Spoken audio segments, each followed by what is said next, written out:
మంగళగిరి సిద్ధమా?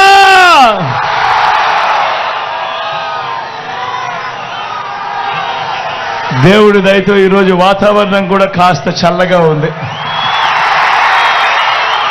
వీళ్ళ దుర్మార్గాలు ఏ స్థాయిలో ఉన్నాయనంటే, వీళ్ళ కుట్రలు ఏ స్థాయిలో ఉన్నాయనంటే, జగన్కు ఎక్కడ ప్రజల్లో మంచి పేరు వస్తా ఉంది, జగన్కు ఎక్కడ అక్కచెల్లెమ్మలు తమ తమ్ముడిగా అన్నగా భావిస్తా ఉన్నారు, జగన్కు ఎక్కడ అవ్వాతాతలు తమ బిడ్డగా భావిస్తా ఉన్నారు, రైతన్నలు ఎక్కడ జగన్ను తమ అన్నగా తమ్ముడుగా భావిస్తా ఉన్నారు అని ఈర్ష్యపడి వీళ్ళ కుట్రలు ఎలా ఉన్నాయనంటే, అవ్వాతాతలకు మొన్నటి దాకా ఇంటికే వచ్చే పెన్షన్ను కూడా రాకుండా చేసిన దౌర్భాగ్యులు వీళ్ళంతా అని చెప్పి కూడా గుర్తుపెట్టుకోమని అడుగుతా ఉన్నా. వీళ్ళ కుట్రలు ఏ స్థాయిలో ఉన్నాయనంటే, మీ బిడ్డ బటన్లు నొక్కాడు, మీ బిడ్డ బటన్లు నొక్కితే 2 నెలలు అయిపోయింది మీ బిడ్డ బటన్లు నొక్కి, ఎన్నికల కోడ్ అని చెప్పి తీసుకొచ్చారు. తీసుకొచ్చిన తర్వాత మీ బిడ్డ నొక్కిన బటన్లకు కూడా ఎక్కడ నా అక్కచెల్లెమ్మలకు ఆ డబ్బులు వెళ్ళిపోతాయో, ఎక్కడ వాళ్ళంతా జగన్ అంతా కూడా మంచివాడు అని చెప్పి అనుకుంటారేమో అని దానిని కూడా అడ్డుకుంటా ఉన్న దౌర్భాగ్యపు పరిస్థితిలో ఈరోజు ఉండి, నా అక్కచెల్లెమ్మని గట్టి పరిస్థితిలోనూ అది అందాలని మీ బిడ్డ ముఖ్యమంత్రి స్థానంలో ఈరోజు కోర్టుకు వెళ్తా ఉన్నాడు అనంటే, ఏ స్థాయిలో ఈ వ్యవస్థ దిగజారిపోయిందో ఒక్కసారి ఆలోచన చేయమని మిమ్మల్ని అందరినీ కూడా కోరుతా ఉన్నా. నేను అడుగుతా ఉన్నా, మీ బిడ్డ చేసేది ఏది ఎన్నికల కోసం చేయలేదు. మీ బిడ్డ ఏది ఎన్నికలకు 2 నెలల ముందు 3 నెలల ముందు చేసినా దాఖలాలు లేవు. మీ బిడ్డ ఏం చేసినా కూడా మొట్టమొదటి రోజు నుంచి ప్రతి నెల మీ బిడ్డ క్యాలెండర్ ఇస్తూ, ఇదిగో ఈ క్యాలెండర్ ప్రకారం ఈ నెలలో రైతు భరోసా ఇస్తా, ఈ నెలలో అమ్మఒడి ఇస్తా, ఈ నెలలో చేయూతనిస్తా, ఈ నెలలో ఈ పథకం ఇస్తా, ఈ నెలలో ఈ పథకం ఇస్తా అని ప్రతి సంవత్సరము కూడా క్రమం తప్పకుండా మీ బిడ్డ ఈ 5 సంవత్సరాలు క్రమం తప్పకుండా మీ బిడ్డ మీ అందరికీ కూడా మంచి చేస్తూ వచ్చాడు. కానీ ఎన్నికలకు వచ్చేసరికి, ఎన్నికలకు 3 నెలలు ఉండేసరికి కుట్రలు కుతంత్రాలు. మామూలుగా ఒక ప్రభుత్వాన్ని ఎన్నుకునేసరికి 60 నెలల కోసం ఆ ప్రభుత్వాన్ని ఎన్నుకుంటారు, 5 ఏళ్ల కోసం ఆ ప్రభుత్వాన్ని ఎన్నుకుంటారు.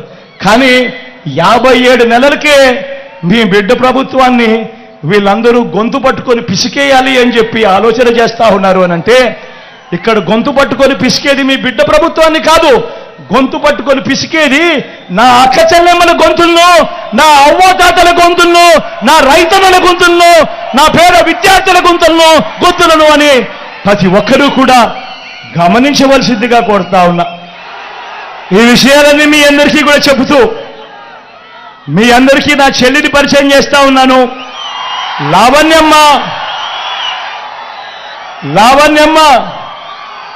మీలో ఒకరు మామూలుగా మంగళగిరి సీటు బీసీల సీటు, మంగళగిరి సీటు మామూలుగా వెనకబడిన వర్గాల సీటు, అత్యధికంగా ఉన్న జనాభా వెనకబడిన వర్గాలు. అలాంటి సీటు నేను గతంలో ఆర్కేకి ఇస్తే, నేను ఆర్కేకి చెప్పి, ఆర్కే ఈసారి మనం త్యాగం చేయాలి, ఇక్కడ నుంచి మనం బీసీని తీసుకొని రావాలి అని చెప్పి నేను ఆర్కేకి చెప్పి, ఆర్కేకి ఉన్న సీటును తీసి నేను నా చెల్లికి ఇస్తే, అక్కడ వాళ్ళేం చేస్తా ఉన్నారు, బీసీల సీటు కదా గెలవడం సులభం కదా అని చెప్పి ఏకంగా పెద్ద వాళ్ళందరూ వచ్చి డబ్బులు మూటలు తీసి ఎన్నికల్లో గెలవడానికి ప్రయత్నం చేస్తా ఉన్నారు. కానీ నేను మీ అందరికీ ఒకటే చెప్తా ఉన్నాను, మీ బిడ్డ మాదిరి చంద్రబాబు బటన్లు నొక్కలేదు. మీ బిడ్డ బటన్లు నొక్కాడు కాబట్టి మీ బిడ్డ దగ్గర డబ్బులు కాస్త తక్కువ ఉండొచ్చు. కానీ చంద్రబాబు బటన్లు నొక్కలేదు కాబట్టి ఆయన పాలనంతా కూడా దోచుకున్నది పంచుకోవడం. కాబట్టి ఆయన దగ్గర డబ్బులు ఎక్కువ ఉన్నాయి. ఆయన మీకు డబ్బులు ఇవ్వచ్చు, 2000 ఇస్తాడో, 3000 ఇస్తాడో, 4000 ఇస్తాడో, 5000 ఇస్తాడో. కానీ మీ అందరికీ నేను ఒకటి చెప్తా ఉన్నా, ఆయన డబ్బు ఇస్తే వద్దు అనొద్దండి, తీసుకోండి. ఎందుకంటే ఆ డబ్బు మనదే, మన దగ్గర నుంచి దోచేసిన సొమ్మే ఆ డబ్బంతా.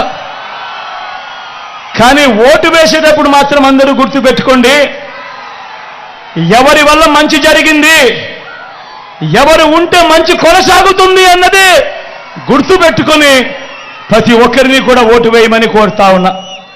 అలాగే నా పక్కన ఎడం వైపున రోషయ్యన నిలబడి ఉన్నాడు. ఎంపీ అభ్యర్థిగా తాను నిలబడతా ఉన్నాడు. మంచివాడు, సౌమ్యుడు. తాను కూడా మీ చల్లని దీవెనలు, ఆశీస్సులు రోషయ్యన్నపై కూడా ఉంచవలసిందిగా సవినయంగా మీ అందరితోనూ మీ బిడ్డ రెండు చేతులు జోడించి పేరున ప్రార్థిస్తా ఉన్నాడు.